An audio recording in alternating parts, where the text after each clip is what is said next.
Labing unang underground installation sa mga telco o power line sa Cagayan de Oro City. Nakatakdang pagasugdan sa DOH-10 office. Subay sa proyekto sa LGU, National Telecommunications Commission 10 o private partners. Aniya ang akong report. Pinaagi sa gihimong panagtapok sa Cagayan de Oro City LGU, National Telecommunications Commission 10, Department of Health 10 o private partners.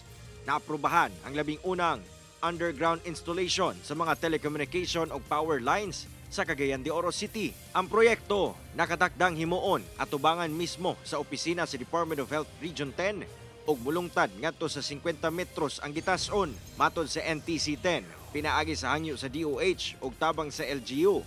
Madayon na gyud kini ug sugdan karong Agosto 12. Dakong tabang among proyekto aron gawas nga mawala na ang babag nga spaghetti wires. Mas mukusog sab ang telco services nga masinati sa publiko. Ang iyahang aesthetics mapaayos. Second is the safety of the pedestrians. And then resiliency of the communication facilities in that area.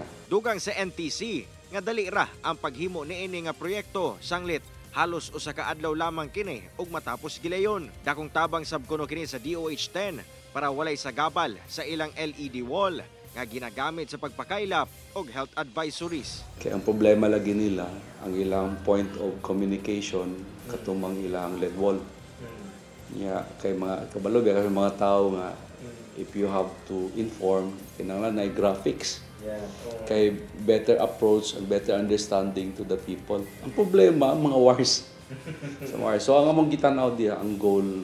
Samtang gilaraw sab karon sa NTC 10 nga magsunod-sunod na ang mga underground cabling sa syudad, labi na sa Kauswagan National Highway nga usa sa mga nag-unang dalan sa syudad. Laraw sab nila nga makigtambayayong sa Misamis Oriental Provincial Government ug isgutan ang mga naabandonang linya sa Miss Ortel aron magamit kini sa underground cabling. Diya sa along Veles, recto going to Lapasan, kanang Antonio Luna, the whole stretch of Corrales, portion of Osmeña. Kauban si Jaybert Pairat, Cyril Chavez. 1 Mindanao